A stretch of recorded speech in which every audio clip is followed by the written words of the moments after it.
What is up, guys? It's Evan, and I'm coming at you with a new idea for a series that we can do on this channel. Let me know in the comments what you think of it.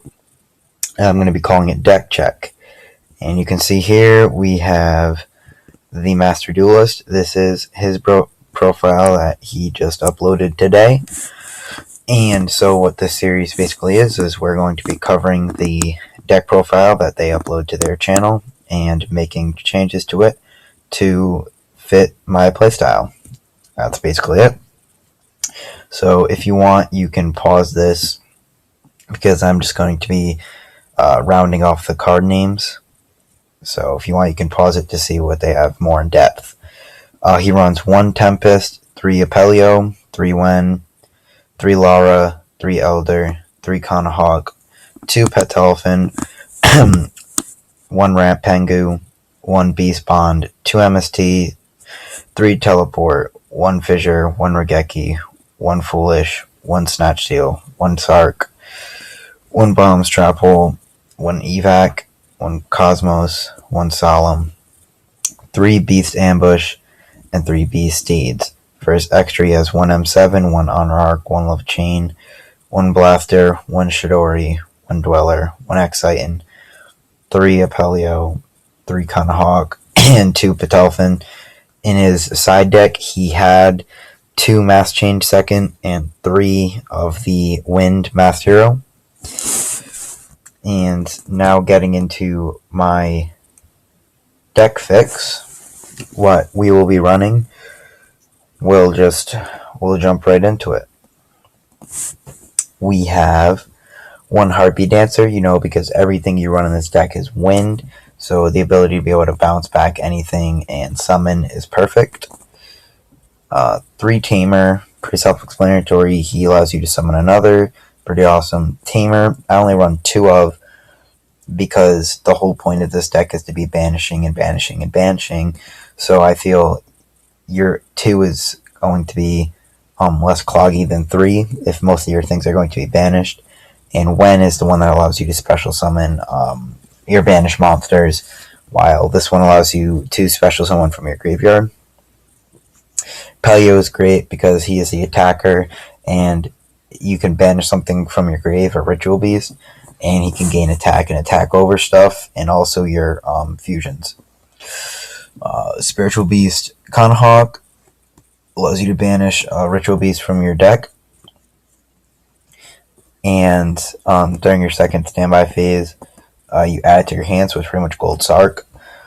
And then I only run 1 Petalfin because I feel he does allow you to bounce, but in order to make room for other cards, and it just makes it flow nicely, 1 Petalfin and 1 Rampengu. I agree with Dom, I don't really like Rampengu too much, but he is a needed element to the deck. You can't just leave him out.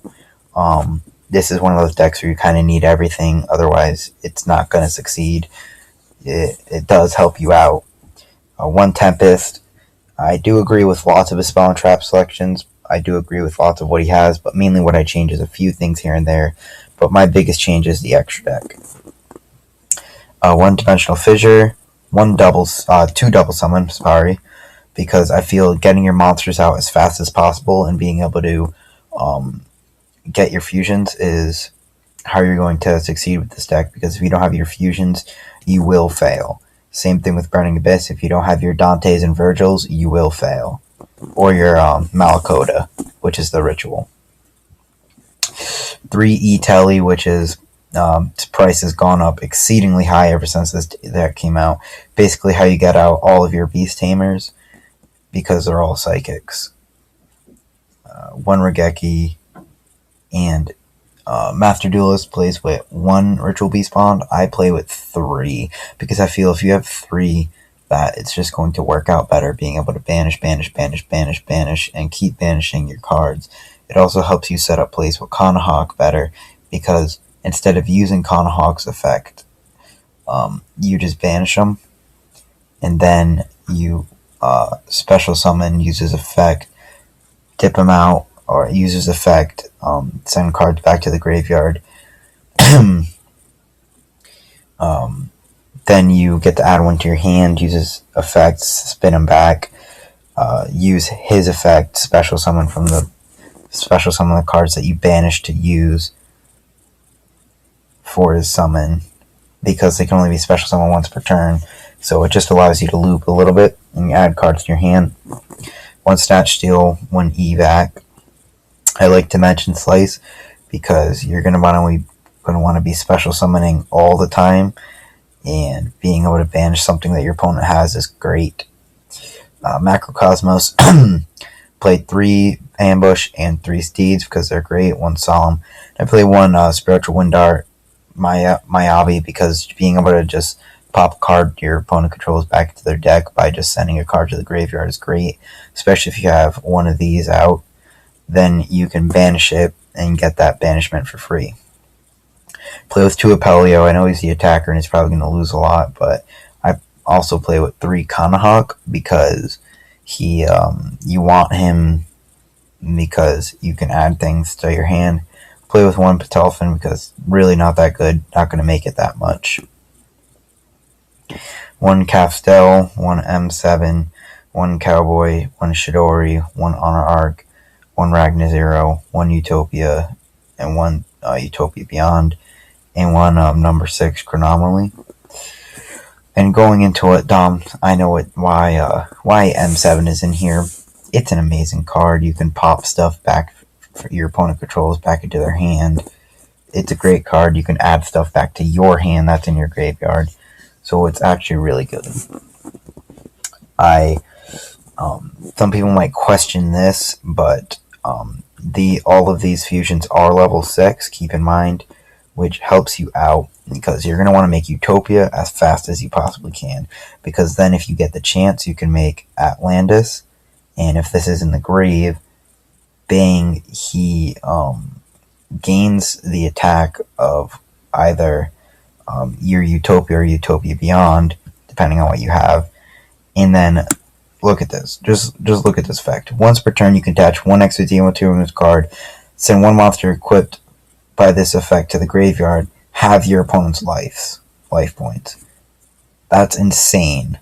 Like, start of the duel first. If you can get this out first turn, I'm not sure if it's possible, but if you can, how crazy is that? And also Utopia Beyond, because we are playing Utopia for Atlantis. He's great because when he summoned 3k attack, as soon as he summoned, every monster your opponent controls loses all of their attack. They go to 0 no matter what. He can attack over stuff then and do 3k damage. And then when he's sent to the graveyard, where you can attach a material from this card, target a face-up XYZ monster you control. So you could target Utopia Beyond, banish it, and then special summon your Utopia from the graveyard and gain 1250 life points. So, you may not think it, but with the extra room from playing less of the fusions, it definitely is worthwhile. I honestly think Lightning Chidori is probably one of the best XZs in the game, because when it's summoned, target a set card, not just a spell or trap, but it can be a monster, put it to the bottom. Just get it off the field. And then once per turn, you can attach an XYZ material from this card, target 1 face-up card your controls, turn it to the top of the deck. So when he's summoned, you can target a set and put it on the bottom. Once per turn, you can target a face-up card, put it on the top of the deck. So top of the deck screws up your opponent's draw as well.